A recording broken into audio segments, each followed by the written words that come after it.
adalah cairan yang dibutuhkan oleh tubuh setiap manusia untuk tetap sehat. Minum air putih terbukti mampu mencegah dehidrasi, yakni suatu kondisi yang bisa berakibat pada berbagai macam gangguan kesehatan serius.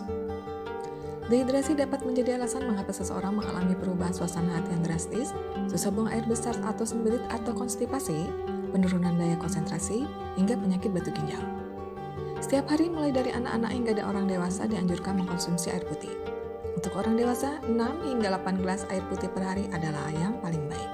Namun hal ini juga disesuaikan pula dengan jenis cairan lain yang diasup. Jika dalam sehari seseorang mengkonsumsi minuman lain seperti jus buah, teh, kopi, dan lainnya, asupan air putih perlu diperbanyak. Jika air putih merupakan kebutuhan harian tubuh, apakah boleh diganti sepenuhnya dengan air kelapa? Jawabannya adalah boleh. Sebab pemenuhan kebutuhan cairan tubuh tidak hanya bisa dilakukan dengan minum air putih, tapi juga dengan minum air kelapa. Meski dalam pemenuhan kebutuhan cairan boleh menggantikan air putih, air kelapa tetap berbeda dari air putih. Sebaiknya minum air kelapa sebagai pengganti air putih ketika dalam kondisi tertentu di mana tubuh tidak bisa menerima air putih. Pada beberapa kasus, penyakit lambung dapat membuat penderitanya tidak dapat menerima air putih.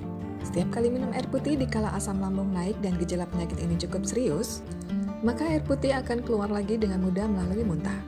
Pada saat tubuh tidak bisa menerima asupan makanan, bahkan air putih sekalipun, air kelapa biasanya bisa membantu menenangkan dan menetralkan asam lambung. Tidak hanya itu, air kelapa juga menghidrasi tubuh setelah gejala mual dan muntah hampir membuat penderita penyakit lambung mengalami dehidrasi. Namun, untuk konsumsi setiap hari 24 jam sebagai pengganti total air putih, hal ini sama sekali tidak dianjurkan. Air kelapa mengandung karbohidrat, sodium, gula, sedikit lemak dan kalori sekalipun mengandung berbagai nutrisi baik seperti antioksidan, fosfor, magnesium, kalsium, dan kalium. Sementara itu, air putih benar-benar aman karena mengandung 0 kalori sehingga bisa dikonsumsi banyak-banyak setiap hari. Walau mengkonsumsi air kelapa alami dan bukan versi non-kemasan, minuman ini memiliki kesamaan dengan minum minuman berenergi. Meminumnya setiap hari dan hanya di satu waktu menjadi pengganti air putih masih cukup aman. Namun perlu diingat, air kelapa sebanyak 1 gelas atau 240 ml mengandung sekitar 45 hingga 60 kalori. Oleh karena itu, mengganti air putih sepenuhnya dengan air kelapa bukan ide yang baik untuk kesehatan. Air kelapa masih mengandung kalori, sedangkan air putih tidak berkalori. Perlu diketahui pula bahwa manfaat air putih untuk menghidrasi tubuh masih jauh lebih besar daripada air kelapa. Adakah efek samping air kelapa yang perlu diwaspadai? Jawabannya adalah ada.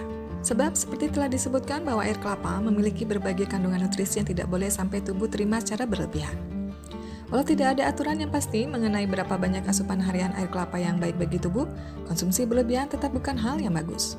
Maka lebih direkomendasikan untuk mengkonsumsi 1 hingga 2 cangkir air kelapa saja setiap harinya. Efek samping bagi kesehatan ketika meminum air kelapa berlebihan antara lain adalah 1. Peningkatan kadar gula darah. Kandungan gula alami pada air kelapa tidak terlalu banyak, namun kandungan kalori dan karbohidratnya tergolong tinggi. Pengidap penyakit diabetes atau yang memiliki resiko penyakit gula ini tidak dianjurkan meminum air kelapa terlalu banyak. Meminumnya terlalu sering dan setiap hari tidak aman dan dapat memperburuk kondisi naiknya kadar gula darah. 2. Berbahaya bagi tubuh atlet. Atlet tidak dianjurkan mengkonsumsi air kelapa, terlebih secara sering dan setiap hari. Para atlet setelah latihan fisik yang berat secara rutin lebih memerlukan air putih untuk menghidrasi tubuh mereka. Walau air kelapa dapat mengganti elektrolit tubuh yang hilang, minuman ini justru dapat beresiko bahaya bagi tubuh jika diminum usai sesi olahraga berat. Atlet akan sangat haus usai latihan, maka sebaiknya tubuh menerima air putih alih-alih air kelapa saja. 3. Sakit perut dan diare. Air kelapa tidak untuk konsumsi harian menggantikan air putih sepenuhnya karena beresiko menyebabkan gangguan pencernaan. Air kelapa adalah lasatif alami yang membantu melancarkan buang air besar dan mengatasi sembelit. Jadi, jika dikonsumsi berlebihan, resiko perut sakit dan diare semakin tinggi. 4. Kelebihan kalium. Kandungan kalium di dalam air kelapa memang tidak terlalu besar. Namun mengkonsumsi air kelapa terlalu banyak dengan kadar air putih yang dibutuhkan tubuh sehari-hari bisa menyebabkan kelebihan kalium. Ketika mineral satu ini menumpuk di dalam tubuh, keseimbangan elektrolit akan terganggu. Dalam jangka panjang, minum air kelapa berlebihan dapat mengakibatkan kondisi hiperkalemia. 5. Penurunan kadar tekanan darah secara drastis. Bagi pemilik tekanan darah normal, minum air kelapa terlalu banyak bisa menyebabkan penurunan drastis tekanan darah. Bahkan bagi pengidap tekanan darah tinggi atau hipertensi, meminum air kelapa sebagai ganti air putih secara penuh juga berpotensi menyebabkan kondisi yang sama. Untuk menghindari berbagai hal dan kondisi yang tidak diinginkan bagi tubuh, minum air kelapa secukupnya saja dan tidak untuk menggantikan air putih total dan jangka panjang. Demikian pembahasan kali ini. Jika ada yang ingin disampaikan, bisa tulis di kolom komentar.